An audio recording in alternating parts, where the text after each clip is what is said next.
Hello and welcome to Your City. I'm your host, Lynne Turner Fitzgerald. Joining me, Tom Stinchfield is the Animal Control Supervisor for the City of Billings, and Tiffany Smith, who is Development Director with the Yellowstone Valley Animal Shelter. Welcome, both of you. Thank you. I'm glad you're here, and I'm glad that we got it.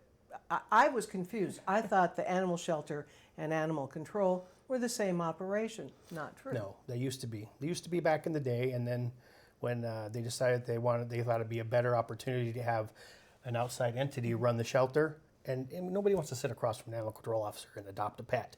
So they decided that we should get people that, with more qualifications as far as that, and then they could adopt the pets. Okay. So then they took over the actual sheltering of the animals. So, and when did that happen? I think 2009 is when YVAS was officially born, and became our 501c3 nonprofit, and we still obviously work very closely with animal control, but that's when we became a thing. So the love of animals. So do I understand that you're looking to expand the operation? Yeah, so very exciting. So I believe the City of Billings Animal Control were the ones who built the space that we're in now that we still share with Animal Control. And that's on Monad? Yep, still right? On Monad, 1735 Monad.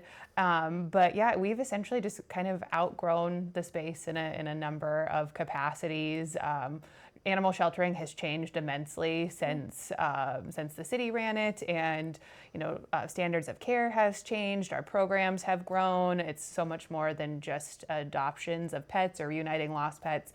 We've expanded to a lot more public education, public services, and so we've begun the process of finding a new space where we can better serve the community. All right. Well, tell me, if I wanted to come and view the adoptable, you also have a foster program. Yeah. Right? Mm-hmm. So if I wanted to become a pet foster mom or adopt one, what do I do? So it's super simple. I see our website flashing back there. So if you just go to our website, yvas.org, I believe it's under the Get Involved tab. It says foster. You just fill out a really simple questionnaire. We have some common questions on there, and we just put you into our foster database. So you can essentially pick and choose what you'd like. If you're comfortable with dogs, great. You only sign up for dogs. If you want to do just cats, we kind of tailor what we call you for what you're interested in. Right. And then of course we provide ongoing training along the way. We don't want to just throw you into the mix. We know this is maybe a new endeavor for certain folks, but for you and the pet. Yeah, and the great thing about fostering is it's kind of like a test run, or you get to have the animals. Maybe if you're not ready to commit to a pet for the next 10 to 12 years, or you just want to snuggle puppies and kittens like I do, and then once you've had a couple weeks of that, you're ready for them to move on to their forever homes. But the cool thing about fostering is that the shelter provides everything you need. So food, if you need toys, litter pans, all of the ongoing medical care, you just provide your home and some love and TLC and hang on to them for, it could be anywhere depending on the age of the animal. From if we have a little bottle baby kitten, you're in it for 8 to 9 weeks, or maybe we have a dog that just needs a break from the shelter. That could be a week. Commitments vary, but yeah, if you're interested, I always tell folks reach out to us, and we might have something right away, or you might wait for the right pet to come along. So though you can go in and register and be specific about, I want a small dog 3 years and older, for instance.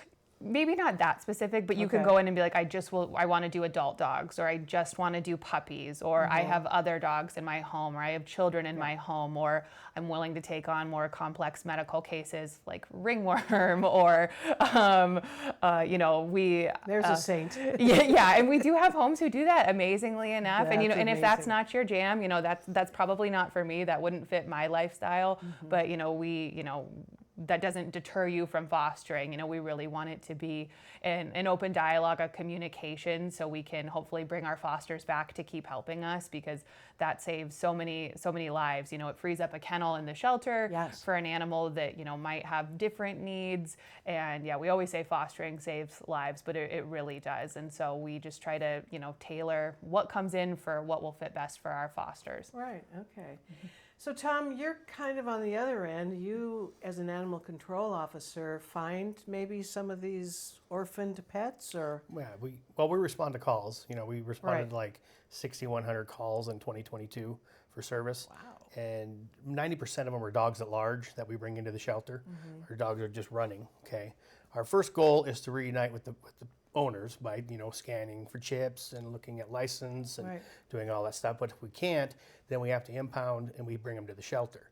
And at that point, the shelter takes over and they do what they do, which you just described. If nobody claims the animal, then it ends up on an adoption list if it's adoptable. Right. How long do you wait before somebody can claim it or not claim We it? give them a 72-hour hold. Yep. Okay. Yep. At least Yep. 72 hours, and kind of like Tom said, officers will check, or our staff will check. Does the animal have a collar, ID tags? We scan every animal for microchips, as many of the officers do in the field as well.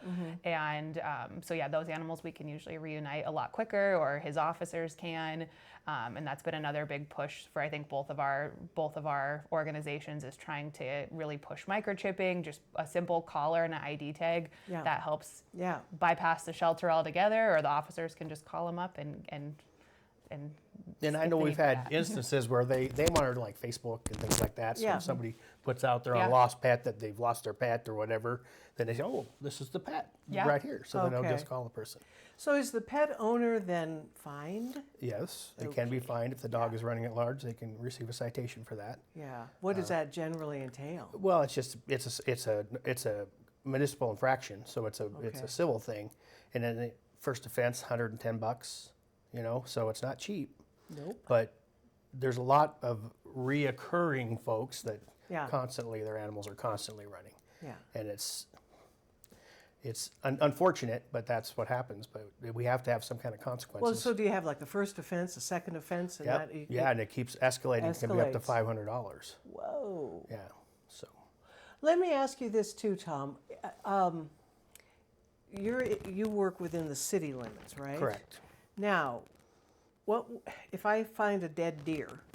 Do I call you or Fish, Wildlife, and Parks? It depends on where you find it. Like in the city, say it's been Like hit if you by find it a on the car. road, on Yeah, the roadway, on the side of the road. the highway department, if it's in the county, will come out and pick up dead animals on the side of the Oh. road.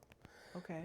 In the city, our city works will pick up dead animals. All right. We don't have the capacity in our vehicles to put like a deer, Right. a dead deer in our vehicles, so that's why we have these folks that go out. And Well, pick are those there up. animals that you don't control, like skunks, raccoons, any We of those? if they're trapped and they're contained, we'll control them. Oh, okay. Okay, so like people can rent traps, live traps. Mm-hmm. We don't. You can't have kill traps. They got to be live traps. They got to trap them live, and then we'll come out and pick them up. And what do you do with them after that? Well, it depends. We may relocate and release, Mm-hmm. take them out into the county somewhere and let them go. Depending on if they're injured or if there's something wrong with them, or if they appear to be rabid, or if we got kind Right. of issues, then we may have to euthanize. Right, okay. Do you vet check any of these animals to make sure that they don't have rabies? We don't. The only time we vet check is if somebody's been exposed, bitten, or whatever. At that point, then we would submit them for rabies Okay, all right. to the state lab. What are some other infractions that you run into with pet owners? This time of year, Yeah. everybody wants to take their dog in the car and then leave it in the car. Oh, So, I mean, it's just a matter of minutes that a car will get up to 120 degrees in the inside, yeah. sun. In the sun. If you ever want to know what that feels like, just sit in your car with the windows up, Right. with no air on or nothing. Just sit with no air moving. It gets hot, and it gets hot fast, and that you can kill an animal. So, people need to know that your animal is going to be much happier at home, where it has food, water, and shelter. than Well, it's going to okay. Tom, if I'm in a parking lot shopping or whatever and I see this happening, should I call Yes. animal control? Yes, call it in. Okay. Yeah, because it doesn't take long, and I mean, we've had animals die in the car. What Because, action do you take then? well, then we issue a cruelty citation and we get them into court. If the animal dies, they're probably going to get a felony cruelty, so they're going to have to go before the judge. And then when the judge adjudicates the case, chances are they're going to lose their privileges. They're never going to be able to have animals again. Wow. Because that's just when you confine an animal in a cruel manner like that, animals don't have a choice. They got to stay wherever you leave them. So you always have to provide food, water, and shelter. But is this an instance where an officer would come and try to open a door or crack a window or something If to it's, relieve? if it's to the part where we know that the animal is suffering, or it's, you can tell by their symptoms, the way they're acting, those types of things, we'll smash the window. Okay. And we'll get the animals out. Okay. So then it costs the person a new window. It's on top of getting a citation. So, and then those animals go directly to the vet just to be assessed to make sure that. And the owner pays Right, that and bill the owner's too. going to pay that bill also. How many people are on your team? I only have 5. I have 5 officers for the entire city. And you had how many calls in We had 6,000? 6,123 calls for service. You're very busy. It's a call-driven business. I mean, we that's true. do get some patrol, and we find our own stuff going on also. But most of it is just on call. Whatever the calls go, we just go call to call to call to call. So do we call your office directly, or? You can call our office directly, or you can call the dispatch center, the 657-8200. Okay. That's the city county dispatch. Right. And especially if you're not sure, is this city, is this county? If you just dial that number, they'll know what city and county, and they'll get the right people And that's responding. again what? 406-657-8200. 8,200. I should know that, shouldn't I? Yeah. So we're talking about maybe some, wilder animals out in the county, which we have, or in the city, skunks, raccoons. Raccoons, porcupines. Yeah. Would you take any of those animals? So with YVAS, we're only set up to house companion animals, so Okay. dogs, cats, and then we call them pocket pets. So Birds? hamsters, birds are domestic birds. Yeah. Like parakeets, guinea pigs, like small animals like that. At YVAS, we're not set up to do any livestock, and then wild animals we're unable to take. But if we ever get calls, because sometimes people call us first, if they can't find animal control's number, or they're just panicked Sure. and call us. Or like me, think you're all Yeah, the same exactly. guys. Yeah, very common misconception. Depending on the circumstances, we will refer them to other organizations who are better equipped to deal with that. If it's, say, an injured waterfowl, there's WJH Wild Bird Resources here in Billings, or or if it's something Fish and Game needs to get involved. We try to just help be a resource for people as much as we'd love to help with all animals. We do have our limits and try to stick to those. Yeah, well, you have to. And there's a raptor center in Bozeman. Yeah, exactly. So like for like exotic type birds, your eagles and your owls and those types of things, we can take them to the vet, and the vet can contact them and see if they want to, and they'll come and pick up the animal. Wow. And then they'll nurse it back to health. Yeah. Okay. Well, I am still a little confused about the line between your work and Fish, Wildlife, and Park. Is there a distinct difference? There's a definite difference. They should handle anything wild, okay? But if we get the call, Doesn't always happen. Doesn't always happen. So if we get the call, we're going to take care of it. If the animal's contained, we'll come and deal with it. If it's not contained, then we won't do anything. They have to get the animal contained. Okay. Same thing. People call us all the time because there's cats wandering. Cats are wandering. Okay. We won't go chase a cat down. Okay. I got a cat that sleeps on the roof of my car. Would you please come and get the cat? So they need Seriously. to take care of that. They need to get it. If they get it contained, we'll come pick it up. So I could contain the cat myself. You contain the cat, we'll come get her. The neighbors would probably shoot me. Probably better leave it alone. Yeah. No, they're good mousers, though. You got to give them that. They are really good mousers.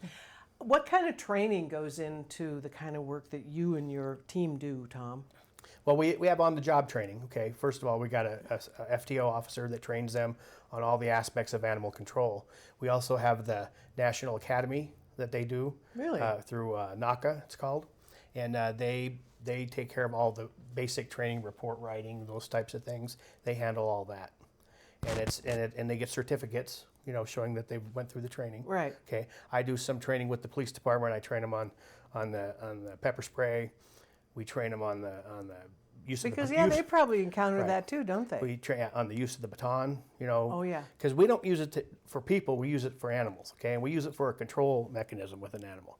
We don't beat it, we just use it to keep the animal away from us, so that the animal, you got a barrier between you and the animal, keeps the animal back. So that's the purpose and what we have it for. You But called it a baton? Yeah, but we actually call it a bite stick, but that's It's it. got But it actually is a baton.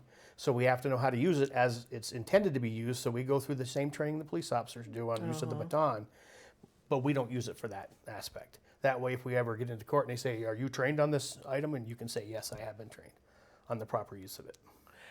Well, I can imagine some encounters might get a little hairy Oh yeah. with, I'm thinking dogs especially, just mean dogs. Yeah, we've had to go into people's houses and physically remove their dog from their house because they can't control it. And it's just, they're nasty. I mean, they're just, I don't know what the deal is, but they're just crazed. And we use the catch pole, like I was explaining earlier, that's the best way to maintain an animal that's completely out of control. But like I said, it looks horrible. It looks like you're abusing the animal. It looks like you're hurting the animal. Because something goes around their neck, Yeah, it goes around their right? neck, right. And they don't want that under, so then they start barrel rolling and doing all kinds of stuff, and it looks horrible. How do you even get that close to put it Oh, on? It's pretty easy to do that part of it. Really? Yeah. Once you get them, you have to kind of contain them into a corner, or contain them. And, they run up on a staircase and it's got railings. You ever been bitten? No, they're caught. I have not. Better knock on wood. That's good. Yeah, knock on wood. Yeah, I have not. All right. But I've had officers have been bit. So I'm sure. yeah. Then do they have to go through we rabies put testing? them through the rabies shots right off the bat. So they go through all that rabies vaccinations, and then we get titers every year to make sure our rabies stuff is built up just in case we were to get bit. Right. So let's say a dog does bite an officer. What is that dog immediately put down? No. It is First not. thing we do is we'll quarantine the animal, for 10 days so we can observe. If I don't quarantine the animal, then I have to rabies submit, which means I have to remove the animal's head and send it to the state lab. Okay. Okay, so that's why I would prefer to do the hold for the 10 days and observe them. If they live through the 10 days and everything's fine, then it's up to the shelter to decide, is this an animal we can adopt out, or is this an animal we cannot? Yeah. You know what I'm saying? And if Right. they decide that that's not that they can't adopt it out, then they make a decision on what they'd like us to do. Well, Tiffany, then, yeah, those are tough decisions. Yeah, absolutely. Yeah, definitely a decision we never take lightly at the shelter. And our staff, we go through kind of a different training protocol than animal control officers, but lots of on-the-job training. We do lots of continuing education. We work with local behaviorist trainers. And our staff has seen a wide variety of animals, and after their 10-day quarantine, we definitely develop bonds with the animals or get to know them better. Just because an animal bites someone, it doesn't automatically mean that they're going to be put to sleep or that they're a bad animal. A lot of the bites that we see, it's just they're scared, and animals, Sure. Yeah, that's they're their gonna fight first back. line of defense. Right. So we get that, but. So we just take the time, let them kind of calm down, get used to us, get used to, it's a new, scary environment, strange smells, strange people, so we Lots of other animals. yeah, too. lots of other animals, and it is definitely a lot. So we kind of give them time to decompress while they're on that quarantine, make the best of their time with us. Our quarantine rooms, they have TVs, they have radios, they get enrichment, and so really try to They're let them. trying to get in there. Yeah, That's why they're biting you. Maybe, but yeah. So after that period is over, of course we don't want to put an animal that is unsafe out into the community. Right. So there are instances where sometimes tough calls have to be made, but a lot of the times they do have happy endings where they do, get a second chance and get to find a new family, and we know information about them now. Yeah. Well, so in quarantine, is there human interaction with this animal? Is someone in feeding it or interacting with it? Yeah, so every case is a little bit different. It really Okay. depends on the it depends on the animal. Right. A lot of times we can handle the animals. Again, our staff is trained and knows when is appropriate to not push the limits, but when it's appropriate to have more contact with an animal. If in, say, the most extreme circumstances where we cannot, our kennels are all set up so we don't ever have to we can shift them around kennels, we can get food, we can get enrichment into them without having to touch them, or especially in the first couple of days when they're really upset and nervous to be there. We have, different techniques where we don't have to push their limits more than necessary. Right. But Well, so this animal in quarantine would be there for how many days? 10 days. 10 days. And then they're put in the general population, maybe? Depending on Yeah, depending. your decisions. After the 10-day quarantine is up, our staff is monitoring them every day. We're making logs on any behaviors or any physical attributes, and then they have to be evaluated by a veterinarian once they get the green light that yes, this animal does not exhibit any signs of being rabid. Then that's kind of when the behavior side of our team kicks into play, and our staff will evaluate them. How have they done? We'll look over their notes. If they're just a happy, healthy dog, and just were pressured and snapped and bit somebody, then yes, those dogs will move to our. I keep saying dogs. This is for dogs and cats, but we see a lot of dogs. But if they're doing well, they're happy, they're friendly. It's just a circumstantial bite, then they'll go on our adoption floor. Well, what about cats? I've been thinking, we've been talking a lot about dogs. I personally, I don't think about a cat being out of control. Well, cats can be nasty also. I mean, Well, I'm allergic, so I've never owned one. So Yeah.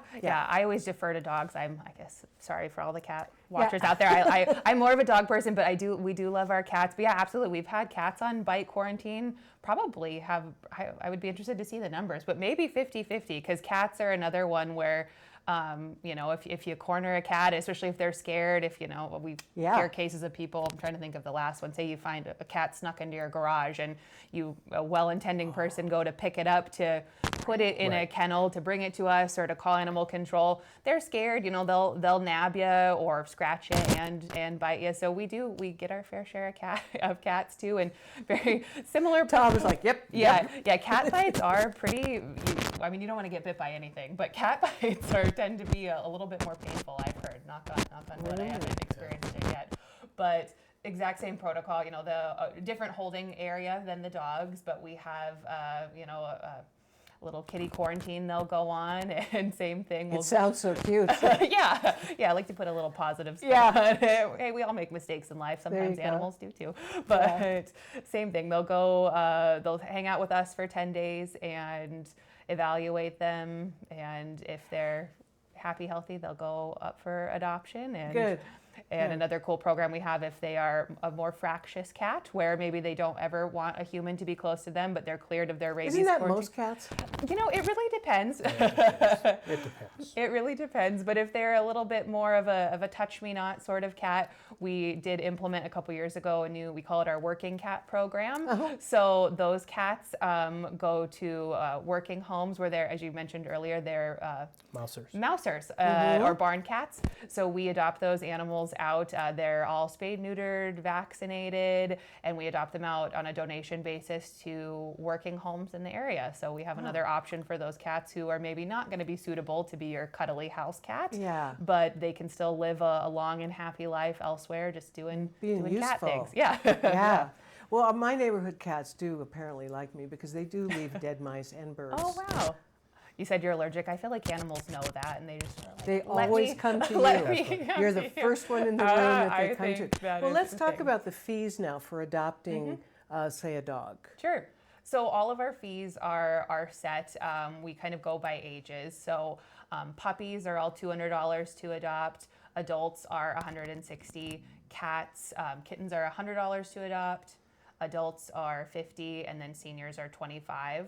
And it doesn't matter what breed, what they weigh, that's just straight across the board.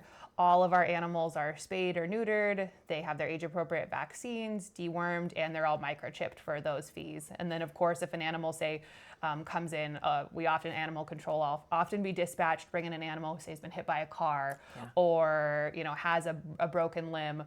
We do have a medical team at YVAS, and so they will give them full vetting. So if they need a surgery to repair that broken limb, if they need a dental, if they need some teeth extracted, we do all of that, and it's all covered in those adoption fees. We never tack on those.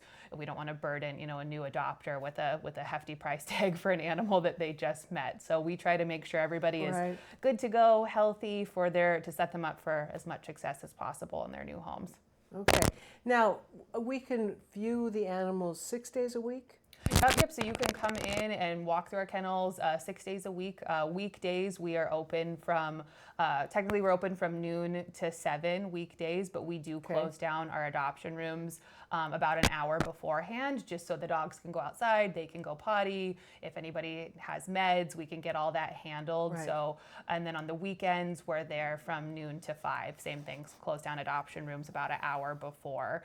And then Wednesdays, we're closed to the public. We're still there. Our staff is there every single day of the year to care for the animals, of course. But Wednesdays we're closed. We do a full deep clean of the shelter. We have staff training, meetings, all that fun stuff.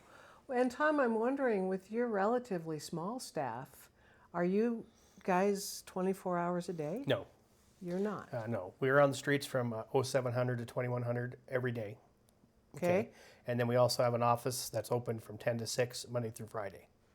That's near. That's right. We're in the Okay. closet Same- and behind, same building. and In the behind closet shelter. I'll phone at. Same, Okay. same building, Right. but Well, this yeah. was fascinating, really. We're just about out of time. I'm wondering, did we miss anything? Is there anything that we need to let folks know about? I think we need to let folks know that it's no longer animal control comes out and takes your animal and euthanizes it. That's not what we do. Yeah. That's what most people think we do. Oh. We just come out and take an animal and we kill it. No, we don't. No. We bring the animal in. It's held for the 72 hours. If nobody claims it, then the shelter takes over. Right.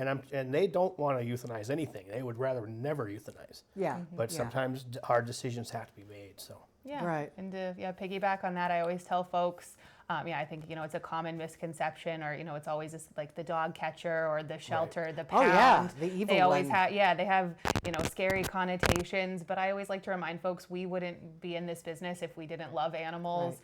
Our team, has huge hearts, as do all of the animal control officers. They're in this to help people and pets too. And yeah, that's really our mission, is just, creating a safer, happier, healthier community for everybody. And Well, and I think it's good to remind pet owners to be responsible too. yeah, absolutely. It's a team effort all All around. the way around, yeah. Yeah, for Well, again, I sure. want to thank both of you for being here. And thank you for joining us on Your City. I'm Lynne Turner Fitzgerald. I will see you next time.